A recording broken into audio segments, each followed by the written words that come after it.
The Calceolaria flower, often known as the slipper flower or pocketbook plant, is celebrated for its distinctive pouch-like bloom that is as functional as it is beautiful.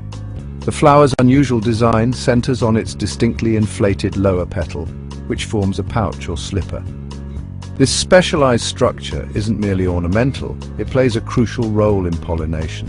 The pouch acts as a landing platform, guiding pollinators such as bumblebees or smaller bees into the flower. In many species, the nearly closed mouth of the flower ensures that visiting insects come into close contact with the reproductive organs, thereby increasing the efficiency of pollen transfer. Some Calceolaria species even reward their pollinators with pollen and a unique floral oil, a rare twist that further underscores this ingenious evolutionary adaptation. Calceolaria species are known for their robust and extended flowering period. In many regions, blooming typically begins in late spring and can continue through early summer, with peak displays occurring from June through September.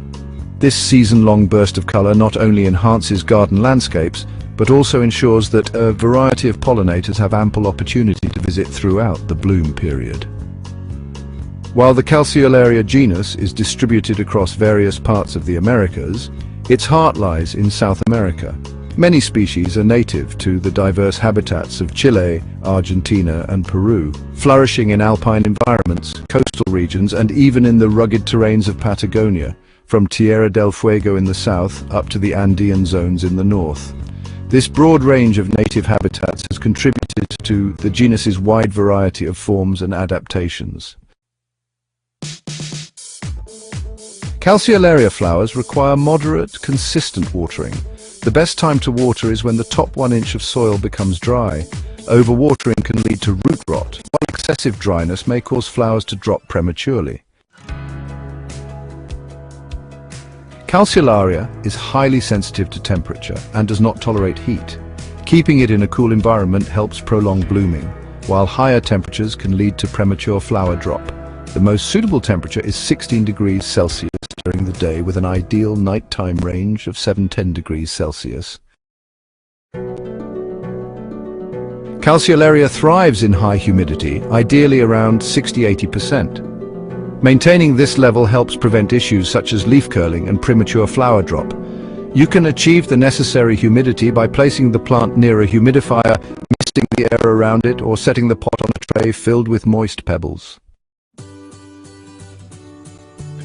Calceolaria thrives in bright, indirect sunlight. Direct sun can scorch its delicate leaves, so it's best to place the plant near a window with a sheer curtain or in a spot that receives morning light but is shielded from harsh afternoon rays. If the light is too dim, the plant may struggle to bloom properly. Calceolaria thrives in loose, fertile soil with excellent drainage. A mix of compost, turf, sand or perlite helps maintain aeration and prevent waterlogging.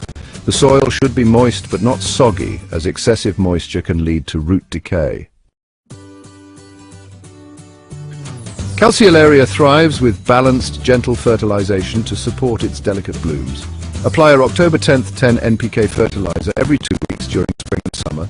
Discontinue fertilization in fall and winter. Calceolaria is primarily propagated through seeds and cuttings. The best time to sow seeds is between July and November.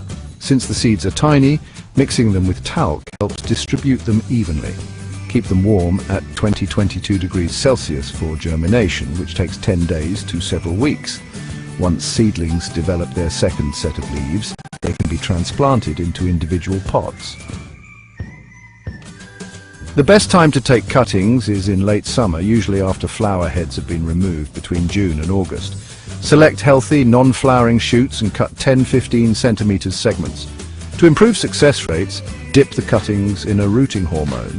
Place them in a sterile, well-draining propagation mix and maintain a high humidity environment with bright, indirect light to encourage root formation. Calceolaria is susceptible to several diseases and abnormalities, but with proper care, most issues can be effectively managed. Here are some common problems and their solutions. Grey mold causes fuzzy grey patches on leaves and flowers.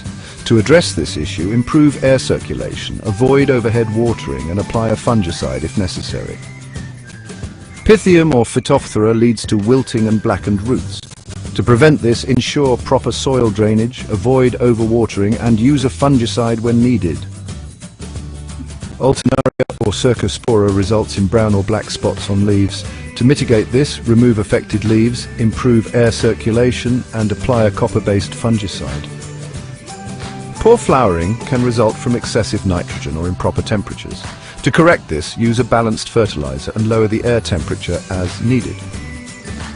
Yellowing leaves are often caused by overwatering or nutrient deficiencies. Adjust watering practices and provide balanced fertilization to restore plant heal.